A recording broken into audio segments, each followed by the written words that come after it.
Hey Dom, this is Dave Desai. Today I want to talk about Jungkook and a potential Jungkook or BTS stalker. I also want to get into Jungkook talking about something he hates. But before we do have a sponsor, so let's roll that clip. I'm excited to say that today's video is once again sponsored by Raycon. This is my favorite brand of earbuds, and not just earbuds, but Raycon also sells pretty much any audio products you need. These here are named the best premium earbuds on the market and are very affordable. Raycon is literally like half the price of the other premium earbuds on the market. Raycons have new optimized gel tips that are so perfect and amazing, and they will not budge and so comfortable. This gives it that noise isolating fit. The battery life is 32 hours if you just leave it there, and 8 full hours of playtime. For me, sometimes when I leave it there, it can even last me a few days with just one charge. And these are likely the reasons why they are rated 5 stars for over 48,000 reviews. I use Raycon all the time to listen to my K-pop podcasts while I am on Zoom pretending to pay attention. The most important thing for me is that they have pretty good distance with the Bluetooth. I can leave it on a table far away as I am walking around the house because apparently I do that. This is also a great gift for any creative people in your life who need great audio. They also have a built-in mic now, so you can take phone calls too. Now, if you're not happy, you can return it, and it's free shipping to and from. And if you go to buyraycon.com/DaveDesai or use the link down in the description, you can get 15% off your Raycon purchase. Please make sure you check out that link and thank them for sponsoring today's video. This one is super fun, and I think a lot of you will like it. BTS recently posted a video on their Bangtan TV channel where it was BTS going over their MBTI test results, and it was so cute and fun. If you're unaware what MBTI is, it's a, I believe, 16 personality test created by Myers-Briggs. So it's to rank you from things like extroversion to introversion and like emotional stuff, etc. And everyone gets ranked by 4 letters, and each letter says which side you sway on more. So you can definitely be ranked as an introvert, but still really like to occasionally go out and do stuff. I never took the test, so I had no idea what I am, but I did for this video. I am an INFJT. I don't know where this falls on the scale, if it's good or bad or whatever. You tell me, and you tell me your personality test. But BTS even spoke about how every time they take the test, they get a different result. It's likely that when they retake it, they wouldn't remember every question that was asked the first time and what their response was the first time, so they click on another answer. It's very likely that you have a situation in your head at the first moment that you take the test, but then you might have recalled another moment in your head the second time you take it, like the one time you were extroverted, you know, but you're usually introverted. So if you answer according to that one outlier second time, then you'll get a different result. But also, people's personalities change pretty often. If you're someone in always a high stress situation like BTS and traveling the world and finding new situations to be in, yeah, so many things about yourself will change. I double majored in college. One of them was psychology. We had to do a dissertation on personalities. There are a lot of studies against this idea that Myers-Briggs test is 100% accurate, and they typically compare it to being as accurate as any other personality test. But people believe in astroscience and stuff like that without proof it works. Like, everyone has a story about how it's accurate for them. So it doesn't really matter scientifically if it's accurate, it's just whether we believe. However, going back to the BTS video, it was so funny to see the members explain their personalities and what they like and don't like. They got to this point where they were discussing phone calls and texts and which they prefer. A lot of the members prefer text, but it was made pretty clear that Jungkook prefers neither. He was also one of the members that said before that he never responds to texts, and quite honestly, we don't see him on his phone that much, so that must be true. I actually think the majority of members are pretty good at keeping off their phone, and I mean, we all know someone that is on their phone 24/7 but can't text back. We know Jungkook isn't that. He is likely just not on his phone. Jungkook admitted that he hates texting and calling. He hates it all, to which RM responded, "Why do you even have a phone?" Which is so funny. Jimin even added that he gets obsessive when Jungkook doesn't respond. We know that Jimin is the type to get anxious and angsty or when he has no one to talk to, so Jimin can't go a day without talking to someone. So I can totally see that Jimin would be a little upset if people don't get back to him. Personally, I don't care if friends or maybe even acquaintances don't respond in a reasonable time, but if I need a response because I need to know something urgent like a business email, then I get very anxious. But what do you think? How do you feel about Jungkook being like, I hate it, to phone calls and texts? And are you on that same boat? Do you prefer to just be off your phone, or maybe just not be reached? Or do you prefer to be connected 100% of the time? I think most of us in this day and age like to be connected, but let's discuss and see. BTS is always doing new and awesome things. They kind of temporarily suspended the Run BTS series, which if you want to start to binge that series, come binge it with me on Patreon. I have some episodes up there already where we can react together, and we'll be reacting to more very soon. I'm just getting through some other series right now. But BTS added these new cute little videos to their channel, one of them being them taking the the Myers-Briggs test, and that makes up for the fact that they don't have Run BTS right now. Although I can see why they stopped it. Run BTS can sometimes be a huge production, and it doesn't make sense to commit to a huge production right now, and the added stress of it with the comeback and maybe a mystery government enlistment announcement hanging over their head. Anyway, these were all fun to watch, and we're glad to see BTS in a similar reality show thing like what they posted on their channel. But the internet began getting a little worried for BTS, and some older footage started to pop up, being concerning for BTS's safety and their possible New World Tour. This took place back at a BTS stadium concert where someone allegedly snuck into the concert by jumping the fence. There was a video that started to surface where someone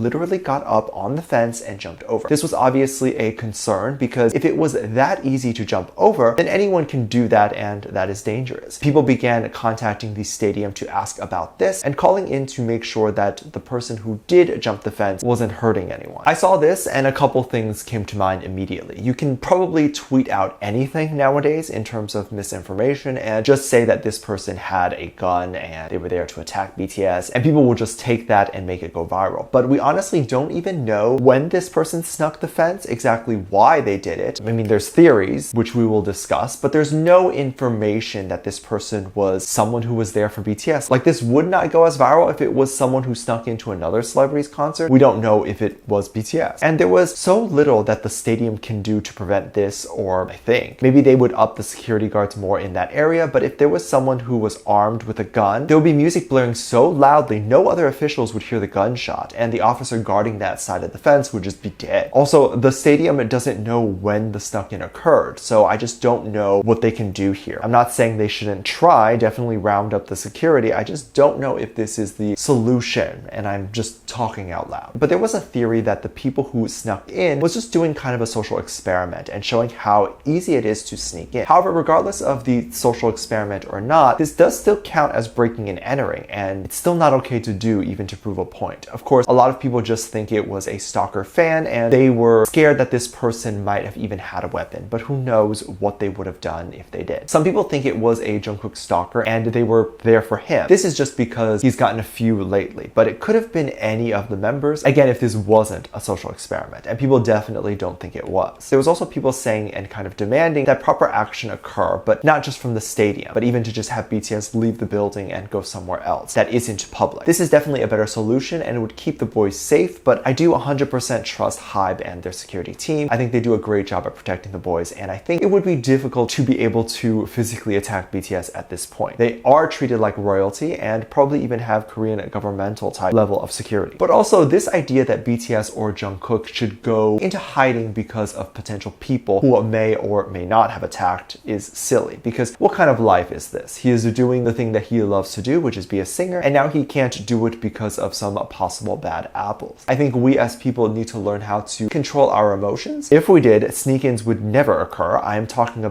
talking about this particular quote-unquote sneak-in because we still don't know the intentions, but real sneak-ins do occur with BTS, and they wouldn't occur if we learn to control our feelings and our urges to do the dumbest thing. People joke about sneaking in all the time. Like, they'll be like, oh, I'm just going to jump the fence for this Harry Styles concert, but they'll never actually do it because they know it's crazy. But something about these Sesson fans, like, they are so removed from the reality of how crazy what they're actually doing is, and so they just do it. Like, they're not thinking of jail time or really what they plan on doing with their future with a criminal record for doing dumb stuff. It's not even like robbing a store to feed their family, to which some people might still offer you a job if you did that. But I'm very excited to hear your thoughts and opinions on this. Do you think BTS and Jungkook should go into hiding? How would you suggest upping the security for their New World Tour so something like this would never happen? And are you concerned about what could potentially happen during their new concert? It is concerning, especially since Jungkook recently got that phone call from the alleged Sesson fan. We can definitely expect that there will be more moments like this and when they go on tour and do more stuff. The Sesson fans haven't been able to do much during quarantine. Getting BTS footage is not their concern during quarantine. It takes a global plague to stop a Sesson fan. That's great to know. But it seems like they were definitely angsty to get back out there and do some more stalking. I do commend them for their commitment, but please stop. Let me know what you think. Make sure you check out my Patreon for more videos. Link down below. Thank you to this lovely comment right here.